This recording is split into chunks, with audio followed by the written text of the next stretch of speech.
Yelena, mi pregunta era, ¿qué edad tenía el fallecido? El fallecido tenía 24 años. O sea, solamente 24 años, Raúl, y totalmente, o sea, cuando te pones a pensar, tú dices, ¿para qué todo esto? Pero tú conocías muy bien a la víctima. Claro que sí, para mí era un muchacho sano. Un conocido músico, modelo y también creador de contenido dominicano, radicado en la ciudad de Nueva York, señores, fue asesinado en el día de ayer, luego de una discusión en el metro, Raúl, y esto como que no se entiende todavía. Exactamente, nuestra reportera Yelena Solano, ustedes saben, señores, hemos hablado de esto, que en los últimos 2 años vive aterrorizada en la Gran Manzana, aunque la mayoría de la gente que vive allí sigue diciendo que es relativamente seguro.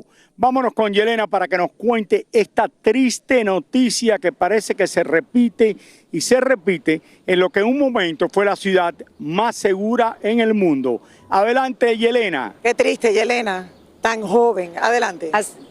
Muy triste, muy triste. Saludos, Lili, saludos, Raúl, y muestra de que las cosas aquí en esta ciudad no están nada bien. De hecho, la violencia sigue a su tope.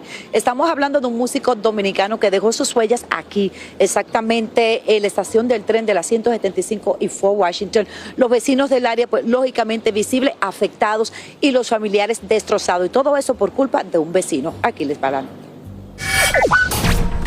Indignados, así se encuentra la comunidad dominicana al darse a conocer que Johnny Medina, músico y creador de contenido, fue asesinado de varias puñaladas por un seguidor obsesionado en una estación de esta parada de tren que ven aquí, ubicada en la calle 175 y la avenida Fort Washington en el Alto Manhattan.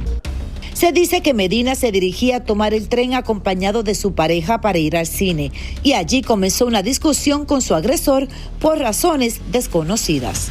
El asesino, de nombre Diego Figueroa, de 24 años de edad, vivía en un edificio frente al músico y, según se dice, luego de apuñalarlo, dejó a la víctima en las escalinatas del tren y huyó de la escena del crimen. Los paramédicos transportaron a Medina al hospital Harlem, donde fue declarado muerto.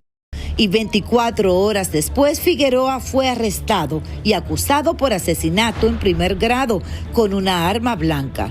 Sin embargo, su abogado asegura que su cliente fue arrestado en el hospital con grandes puñaladas y heridas cortantes en las piernas, los brazos y la cabeza. La investigación sigue en curso y, si de ser hallado culpable, pudiera recibir cadena perpetua. Yo en serio no puedo asimilar cómo puede pasar. Pero este muchacho era de su casa. Pero tú conocías muy bien a la víctima. Claro que sí, para mí era un muchacho sano. Tú que eres vecina, ¿qué me puedes decir de eso? Mira, yo te puedo decir que la delincuencia aquí está acabando con la humanidad. Todo el mundo tiene miedo hasta de salir a la calle. Según fuentes cercanas, el músico había puesto hace un mes una querella en la policía por difamación en contra de la... Esto ha indignado a toda la comunidad. La verdad que es algo bastante triste. En mi más sentido pésame a todos sus familiares. Y de hecho, cabe mencionar que justo aquí donde estoy parada, donde mismo recibió las... hace un tiempecito él hizo un tema musical precisamente aquí en esa estación de la 175 y Fort Washington. De regreso con ustedes. Yelena, tú sabes lo que pasa, que la gente no tiene cerebro. La gente que hace esto los encuentra. La policía los encuentra temprano o tarde, pero siempre los encuentra.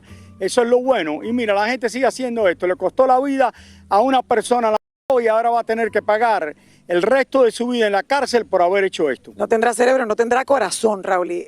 Yelena, mi pregunta era, ¿qué edad tenía el fallecido? El fallecido tenía 24 años.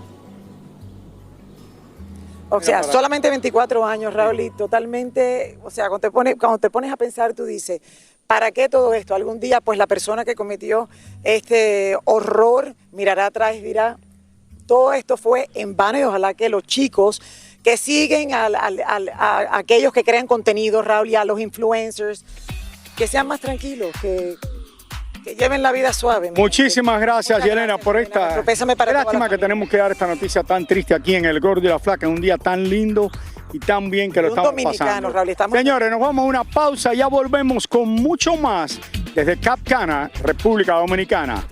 Más del Gordo y la Flaca, ya regresamos.